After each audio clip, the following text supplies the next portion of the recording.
So I just wanted to welcome everyone to today's session of a research. It's in our Research Essentials series training. So today's session is on systematic and complex reviews and nuts and bolts of structured searching. For those of you that don't know me, my name is Maureen O'Brien. And I'm the Research Literacy Coordinator here at WSU Library, and I'm based at Kingswood. What I'm going to cover today is steps for undertaking a complex review. It's more of a guidance, steps to help guide you. We'll be looking at adding searching tips and Boolean operators to your search strategy to maximize results. I'll be giving a demonstration in the ProQuest database of how to run a gold standard search, which is applicable for high-level reviews. Okay, so let's look at what are the steps in a complex review. So the first step is to develop your research question, and the easiest way to do that if you're having trouble is to use a framework. We know that with systematic reviews in particular, they stemmed from they were born out of the health science discipline. But with COVID, a lot of other disciplines are now embarking on systematic reviews for their research projects. And there are lots and lots of different frameworks that you can use to develop your research question, and they can be found on a systematic and complex review library guide, and you'll receive the link in an email after this session. So the first thing you need to do is develop your research question or research topic. If you're not within the health sciences, you can develop a research question. Then you need to do an initial scoping search. Now, we recommend, especially if you're doing an umbrella review or a systematic review or even a scoping review, that you look in different protocol registries like Prospero, Cochrane, OSF, which is short for Open Science Framework, and also INPLACI. Now, there's the reason why I suggest to do this is, first of all, you want to find out if a systematic review has actually been done in your area, so that if it has, then you can maybe change the focus of your question. The other thing is too, you may find protocols that are not exactly in your area, that match your research question, which would be a good thing, but it may be related, and you can actually find some really valuable information on protocols. For example, you can find out what search terms they use. You can also look at the databases that they searched on, their data extraction plan, how they mitigated against the risk of bias as well. And it can also give you ideas for, they use this search term. I hadn't thought of that, so I'll add that to my list of search terms for the literature review. Now, I've got one chat. You're doing an integrative review. Okay, then. Thank you, Malusi. And we've got another. Yeah, no, that was it. Okay. Thank you for that, Malusi. Okay, so we'll move on ahead. Okay, the next thing that you need to do is consider what your inclusion and exclusion criteria are going to be, the types of studies, the year range. Are you only going to have, are you only going to use randomized control trials? It's, or you may want to put a limit on there for like language. You may speak more than one, or read more than in one language. So you may want to include, make it inclusive of a couple of languages, or if you're like me and you can only read one language, then you would limit to English only articles, scholarly or peer-reviewed journal articles. You could include as your list of inclusions. After that, you need to look at deconstructing your research question and putting it into searchable concepts. With some of our databases, you can use what we call either free or natural language. But as a rule of thumb for a high level review, you really should be breaking um, your research strategy or your search strategy down into searchable concepts. And this is an example of the beginning of a concept table. And I'll be talking more about this very shortly. You've got to start to your either logic grid or concept table. You then need to look at generating alternative keywords. Now, the reason why we say to generate alternative keywords for each concept is because not all authors use the same language when they're writing. For example, some may use, for example, first thing that comes to mind is generalized anxiety disorder. Some researchers use the term generalized anxiety disorder. Some actually refer to the same concept as excessive worries. So you need to generate as many additional keywords or associated keywords for each key concept as you possibly can. Now, excuse me, we recommend that you do this. There are a couple of approaches you can take to this. So you can look at the library search box, and when you would just go in there and put in your major concepts, and then you would look for articles that are relevant. Once you've found a relevant article, open it up and have a look at the subject area and also the description field as well.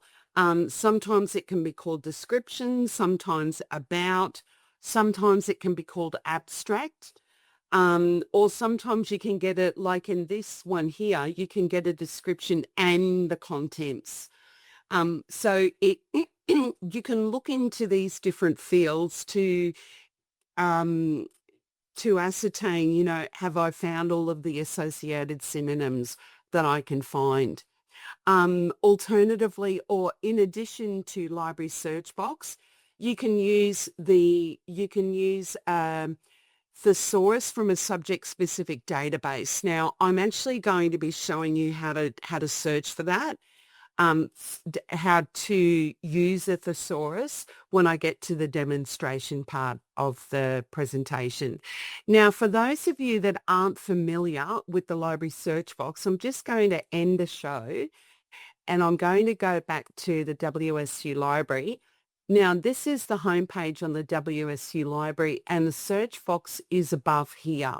You can see the little box next to the red search button.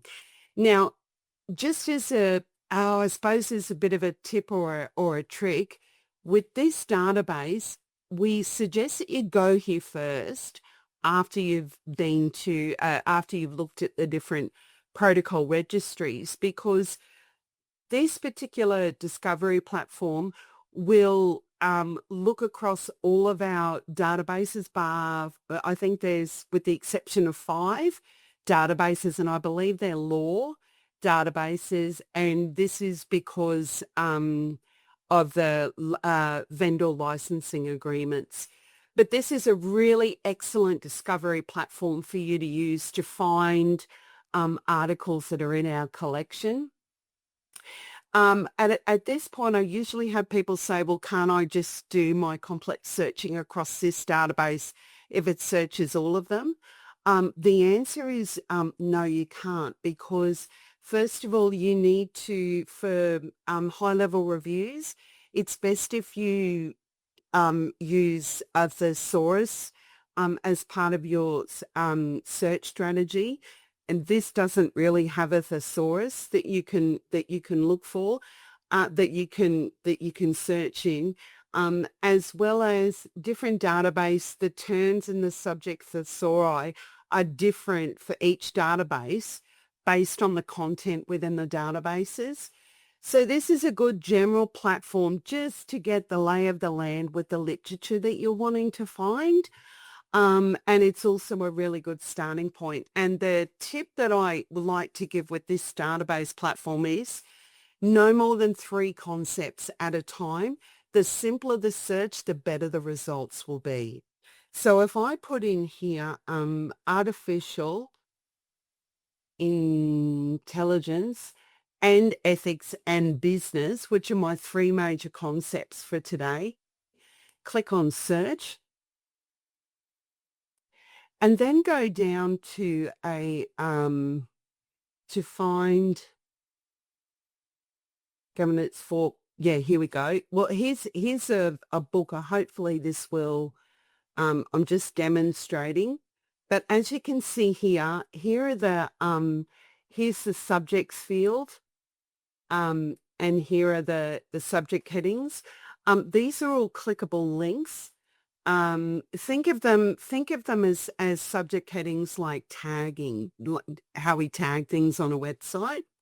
But you would look in this particular field as well as the description field here to look for other alternative keywords that you can that you can use to flesh out your concept table. Okay, so I'll just go back to the slide from there. Okay. If you want to ask any questions, please feel free to do so.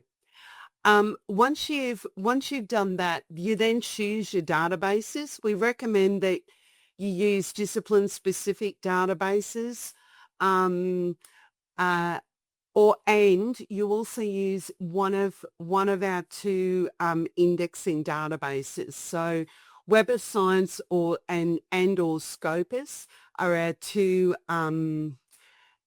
indexing databases. And the reason why we recommend to search for resources or for articles in these 2 databases is because think of them like hotels combined. They're both owned by separate publishing houses, so they're really competitive platforms. Um, so I would run a search in either Web of Science or Scopus, depending on what your discipline area is.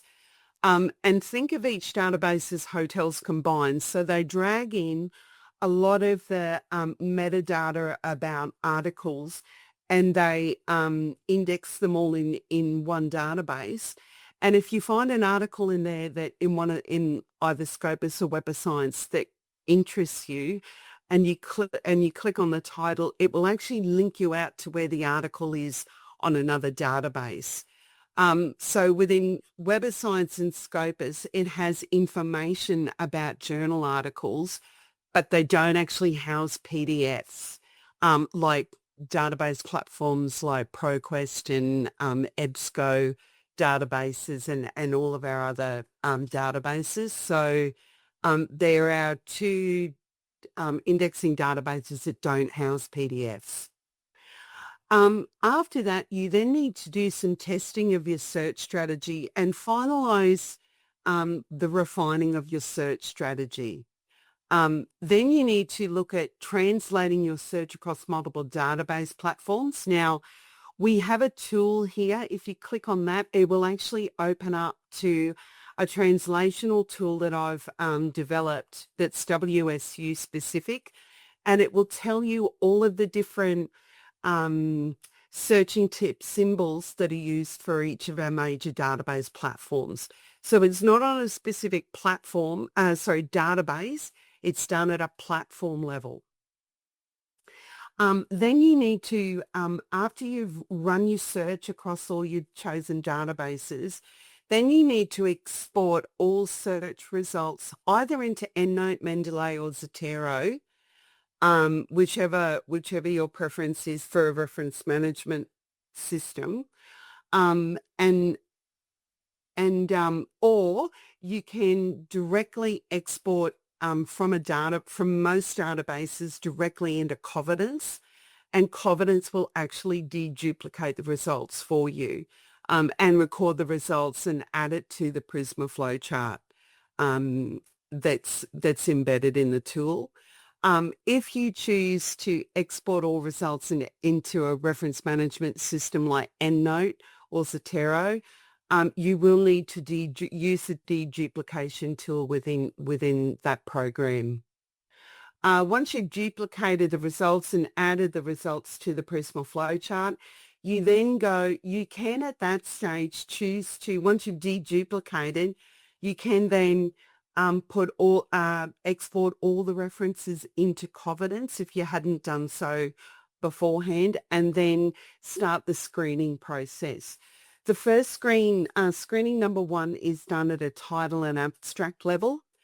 And that's because all major concepts within a paper should either be in the title, and if it's not in the title, it should be in the author-supplied abstract when it's gone to publication.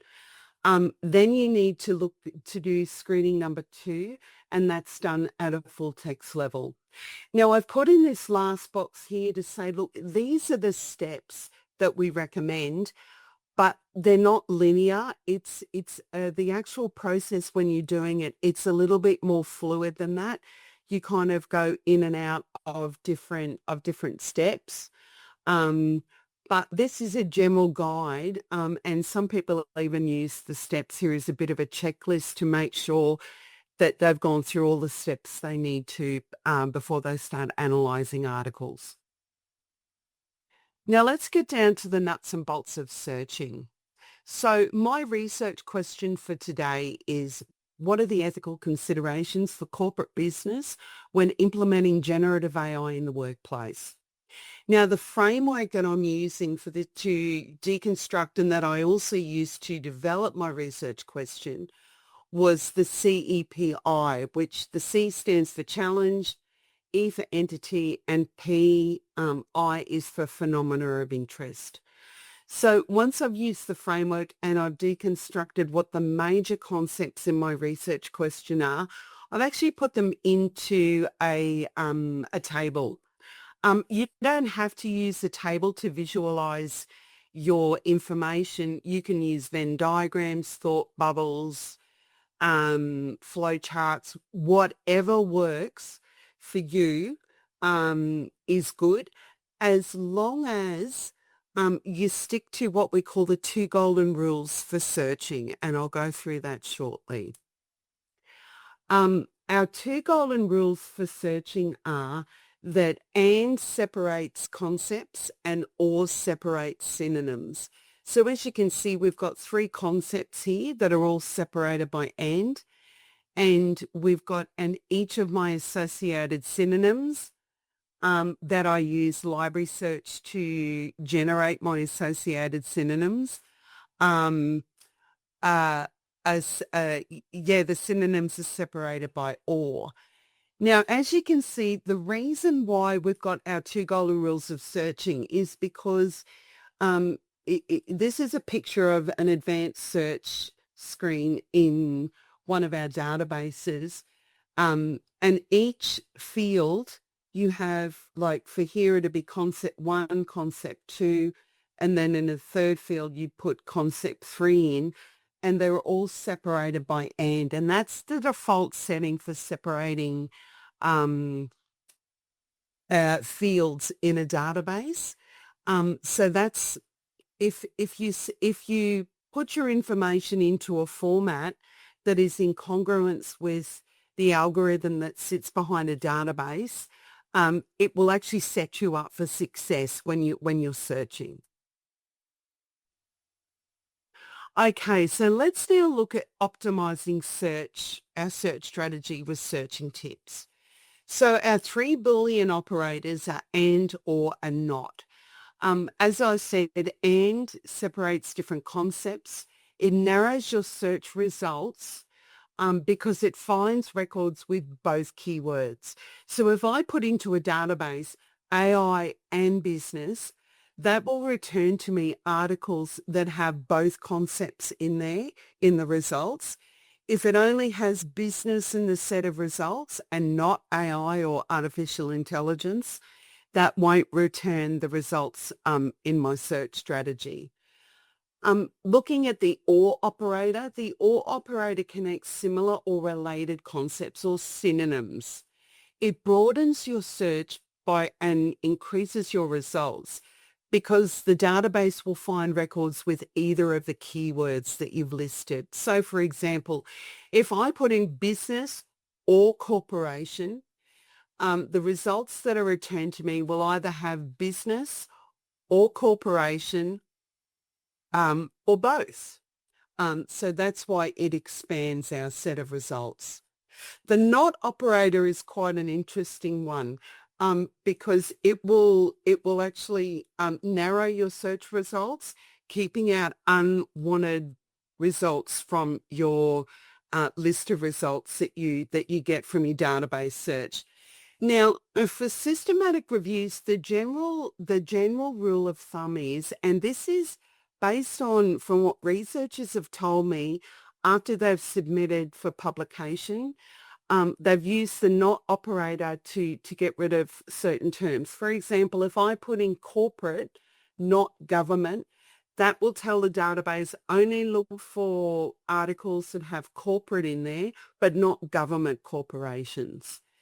Generally, if you are in the health sciences, a lot of the publishers will recommend that you do not apply the not operator because if it's applied too early in your search, um, if you've applied it before you've really looked into the search results, you'll actually find that you could be missing articles that may be useful for your review.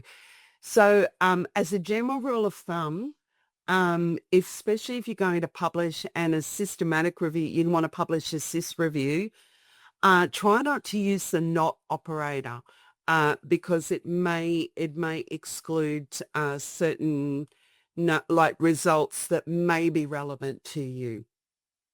Does anyone have any questions at this stage? No? Okay. Just unmute if you like. I'm happy for people to unmute and just ask me your question. Okay, so let's look at the first of our searching tips. So the first one is phrase searching. Now, if I put phrase searching symbols around the terms ethical consideration or ethical responsibility, it actually turns it into a phrase search rather than a keyword search for two separate words. It will look at it as a concept. So that's when you would use phrase searching symbols to check to see which database platforms use which symbols. You can either go to the help function within the database itself, or you can click on the link in the slides to the translational tool that I spoke about earlier. Yeah. Okay, so on to truncation. So truncation finds different word variants. So for example, if I put a truncation symbol after the C in the word ethic, that will return results for ethic, ethics, and ethical, or even ethically. Sorry, just going back to phrase searching. Um, if you have a concept that is only one word, say for example, ethics, um, then you wouldn't use phrase searching symbols. So you only use phrase searching symbols if the concept has more than one word. For example, ethical consideration. Sorry, I'd forgotten to mention that when I was talking about phrase searching. Now let's look at the wildcards, and these searching tips have been set up based on our ProQuest database. So we use wildcards to overcome different spelling variations.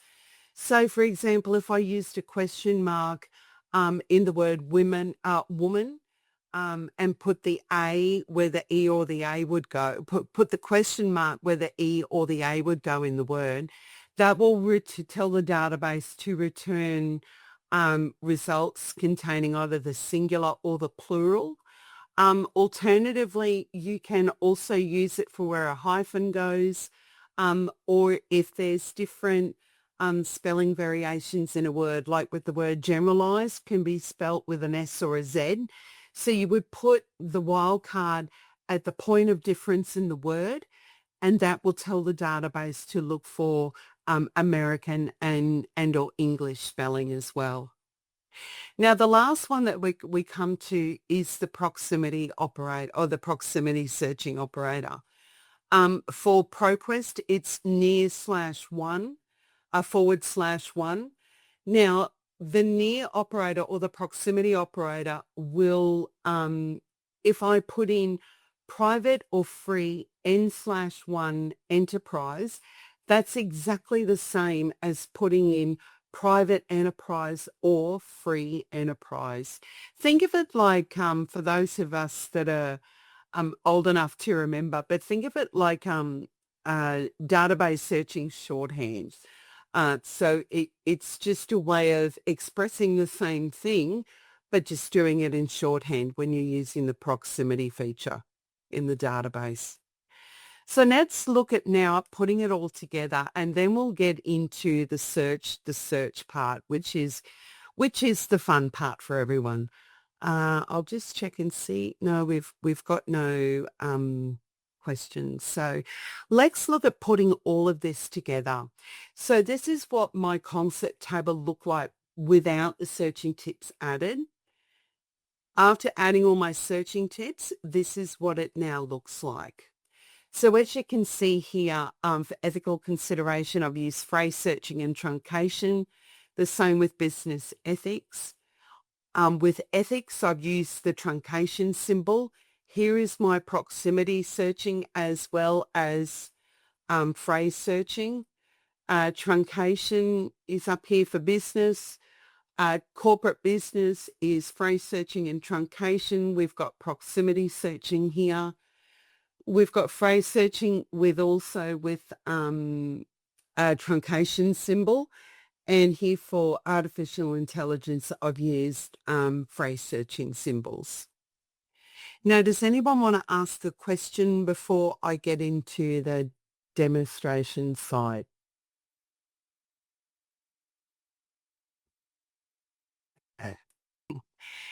Now, when you're looking at a high level review, like a systematic or even an umbrella or a scoping review, we look across, we apply gold standard searching whenever we can. Some databases like Web of Science and Scopus, they don't have a subject heading feature in them because that's actually not the strength within that database. They don't actually have that feature. They do have index interns, but you would generally search across keyword title and abstract or title and abstract if you're in Web of Science or Scopus, but you wouldn't apply a subject heading search because they don't have a thesaurus.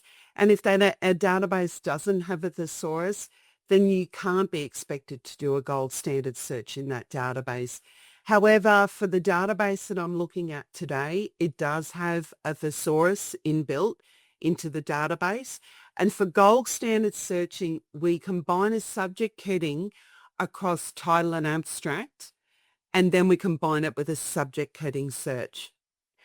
Now, like I said, I know with some engineering people, they've said to me, with the databases that we use, we can't apply a gold standard search.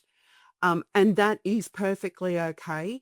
Then you would do, in that case, you would do a keyword search using all of your concepts and associated synonyms across title and abstract fields.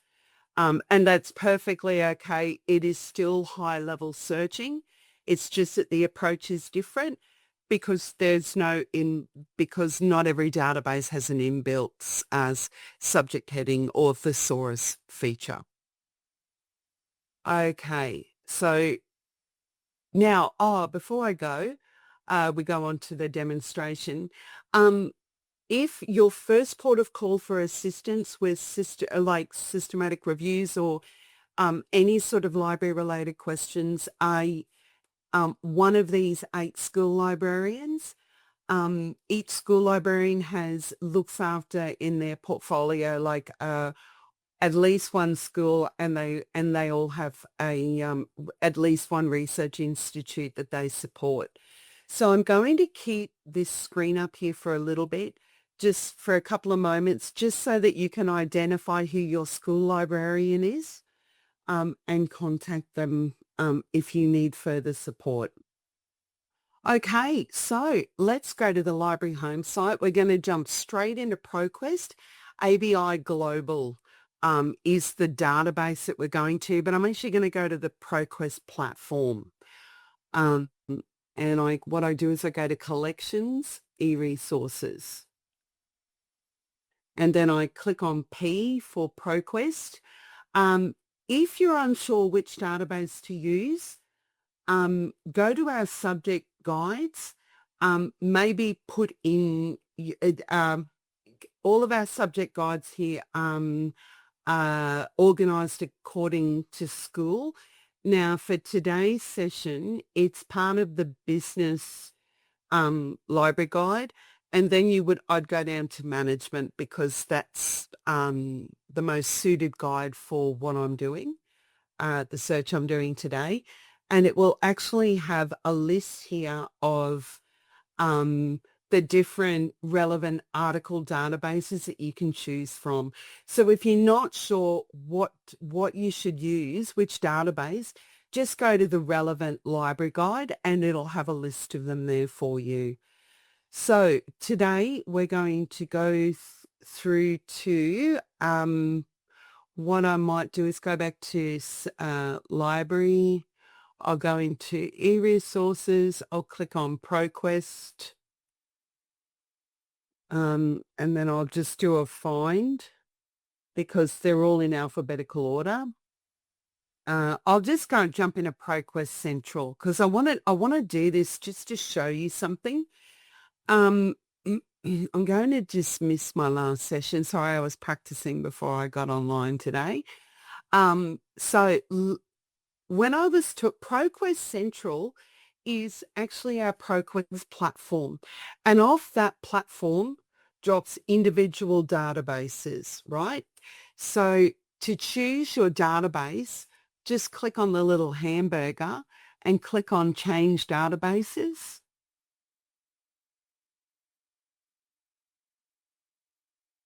And as you can see here, these are all of the databases that we have access to, and these are all on the ProQuest database. So I might put in ABI. I want to get rid of Dateline. I only want to go to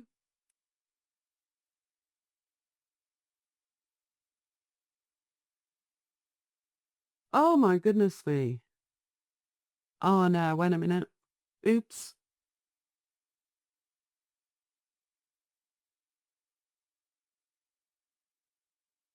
Oh my goodness me. Let's go to up to the top, brief view, select all, and then I'll unselect. So I want to go to ABI.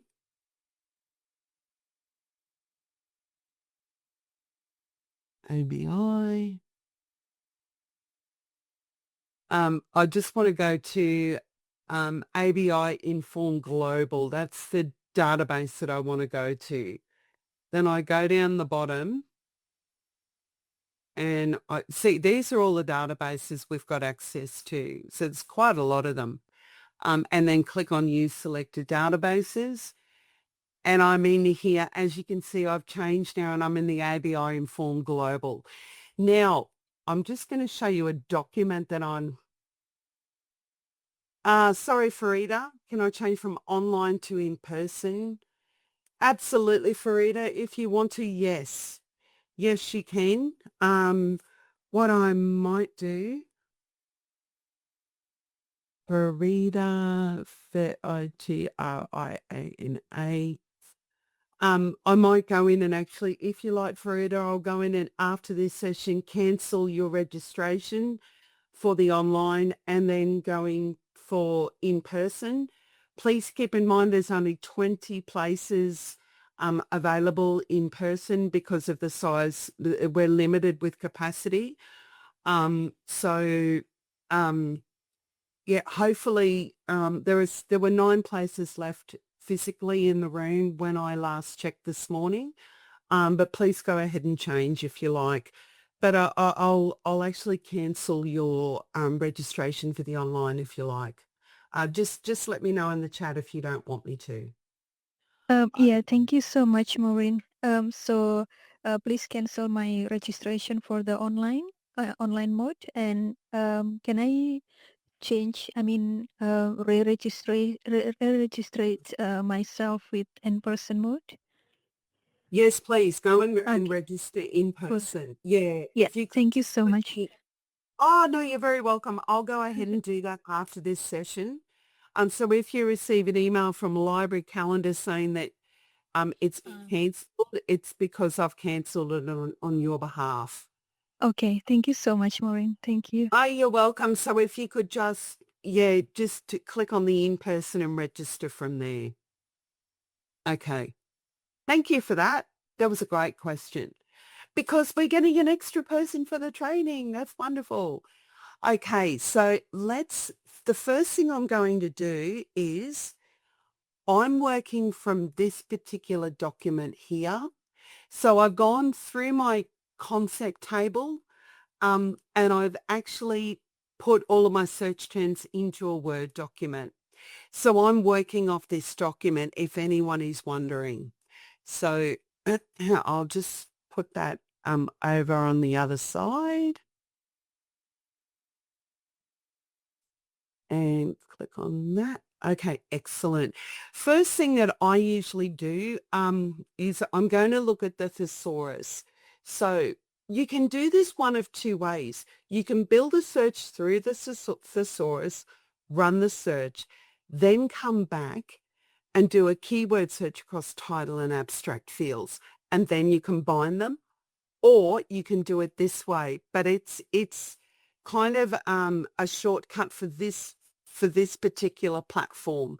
So what I do is I click on the thesaurus and I search for each individual concept and its associated synonym within the thesaurus tool to build the thesaurus search. So I use this tool to build my subject heading search. Now, you can go in and edit searching tips, your searching tip symbols for a keyword search. But when you're building your subject heading search using the thesaurus, don't touch the symbols within the search string, and I'll show you shortly because the database sets up all the syntax and all of the coding behind the searching symbols for you. So don't adjust any of the syntax in a subject heading search, otherwise it won't work. So the first term that I'm going to look for is ethics. If you can remember back to my concept table, ethics was my first concept. Now I've got this one here, ethics. Now, if I want to find out a little bit more about what a subject heading means, I just go in here and I look at the scope note. So I look at this, the word ethics means a system of morals or of a particular person, group or profession. So that explains to you what that concept or that subject heading actually relates to or means. If you want to use it, and I will, you click on the tick box next to it. Then you go back up to the search box again and you put in your second associated synonym, which is business ethics. Now, it looks like my first search term disappeared, but it didn't. If you look here, it's actually stored it here in the history for me. So it's quite once you get used to ProQuest, it's actually quite a user-friendly platform. I'm going to use business ethics. Now, if I click on business ethics, it'll actually bring show me like broader and narrower terms. So I've chosen the broader term, but I won't use the narrower term, but I will use business ethics in it. And because I've ticked it, it's now gone from one term selected view to two term selected view. Then I go through and I put in my next associated synonym, which is ethical consideration. And I'm pretty sure this won't return any results. No, it only comes up with ethics. So that's okay because you won't find a subject heading for every single synonym that you put in. Then I'll put in artificial intelligence trust. I'll put in artificial governance. Now, if you're thinking, oh, I tick on the artificial intelligence, I'm not actually going to tick on it at this stage because I know that subject heading there refers to the actual software that we use, but I'm actually looking for artificial like AI governance or corporate governance. So it's actually quite a different concept that I'm looking for. So I won't tick artificial intelligence for this one, but I will, however, tick it for concept 3 because concept 3 in my search strategy has to do with the actual artificial intelligence software itself. Now what I'll put in here is corporate governance, which we have a subject heading for, and corporate trust. And then click on find. And there's nothing there for corporate trust. But we've got all of our 3 terms selected.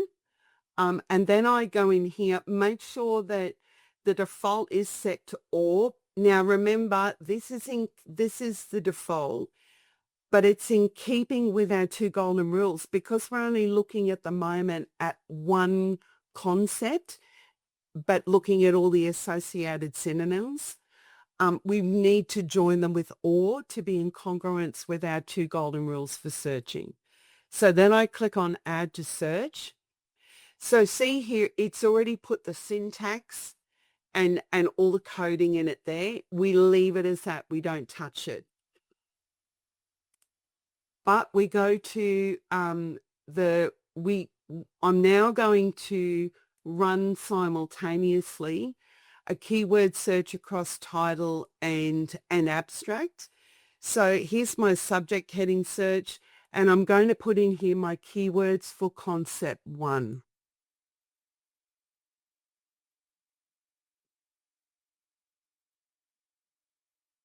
And I put that in there, but I changed this here to title,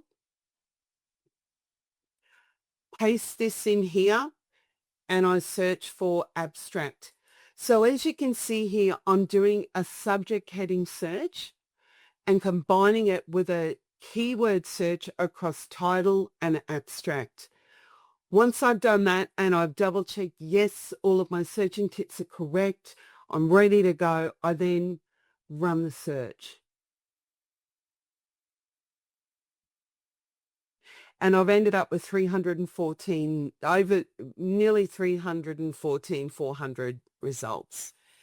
Don't worry about it. That's quite a lot, but it's okay because it's only one concept. So let's now go back to advanced search. I clear my form and then I go to my thesaurus and I do the same thing again with concept number 2. And concept number 2 is business. There's nothing there for business. Let's try business ethics. Oh, no, hang on. Corporate business. That's my second associated synonym for concept 2. Corporate banking. No, there isn't anything there for corporate business. But I'm going to put in private enterprise, and I'll click on that subject heading, and I'll try free enterprise. And you go through this process for each database that you're searching across as well. Just thought I'd mention it in case I forget to later. Okay, so I've looked across all of my associated synonyms for concept 2. I'm done with that concept for the thesaurus, so I click on it's my combined using is set at all, which is what I want. Click on add to search. Now I'm going to set up my keyword search across title and abstract, but divide it with or because that's in keeping with my 2 golden rules. I then look at, sorry, just copying from my Word document. And then I change this to title and that to abstract.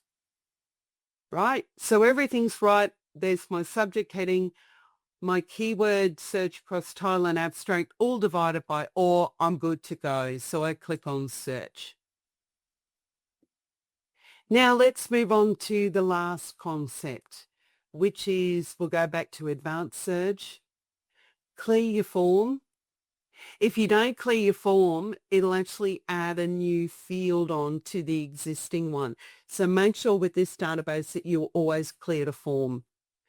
Okay, now I'm on to my third concept. So I click on thesaurus and then I put in here my last. So I put in generative AI. So I'll try generative AI as the search term. Nope, it's not there. Generative artificial intelligence. Generation Y. No, there's nothing there, but I know that if I go get rid of generative, artificial intelligence will come up. Oh, no, I thought it would. Oh, yeah, here we go. Artificial intelligence. And let's look at the scope note for that. So the simulation of human intelligence processed by machines. You can narrow down if you want to, but I'm just going to keep it at the broader level for the purposes of this demonstration. And then, so I've got that term in there. Let's actually put in Gen AI.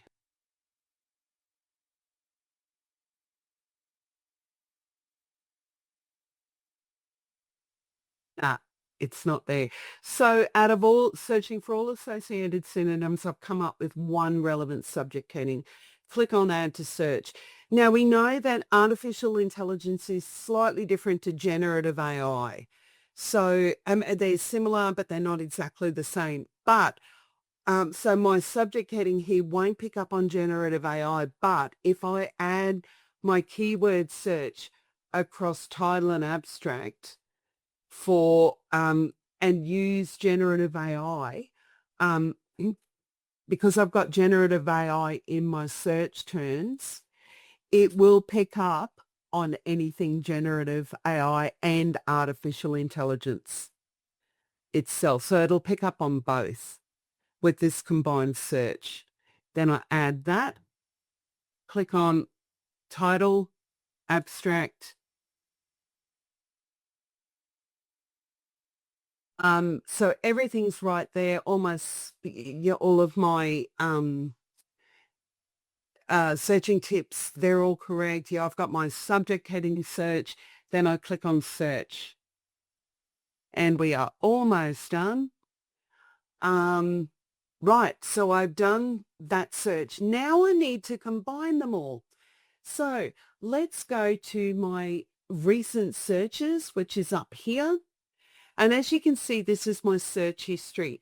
So I've got all of these different set of results, but that are all separated. Each line is all separated using the OR operator, because I'm dealing with one concept at a time, and one concept and their associated synonyms at a time. So what I need to do now is join them all together using this the combine feature in this database.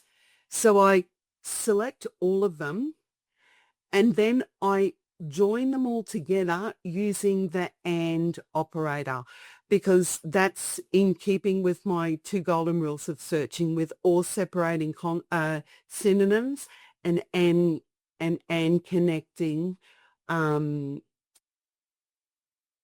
concepts together. And then I end up with 7,209. Now that is quite a lot.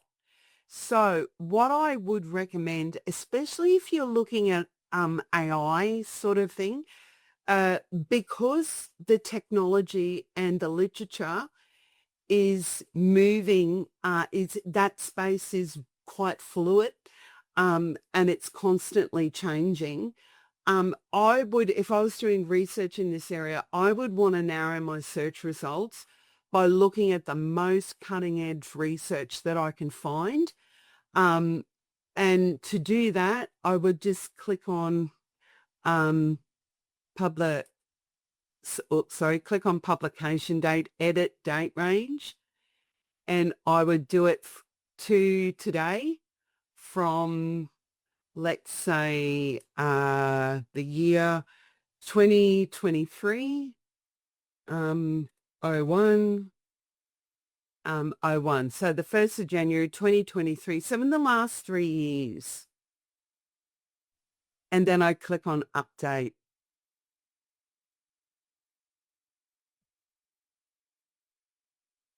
Oh, did that update? Oh, yes, it did. It just took a little bit of time. So that's actually knocked off around about half the results. You can then narrow down again by by clicking on, I just want scholarly articles. I don't really want dissertation or thesis or any sort of white papers or trade papers. Let's have a look at them more. So we can only set it to only include scholarly journals, and then you would click on apply. And then it's brought it down to 1,421. When you're talking about a systematic review, that is fairly reasonable. That's it. That's quite reasonable. That's pretty much concluded the demonstration side of it. We've got 10 minutes left. Did anyone want to ask a question about anything? No? Everyone's okay? Okay then. Thank you everyone for all your wonderful questions and comments. And I hope you all have a lovely day.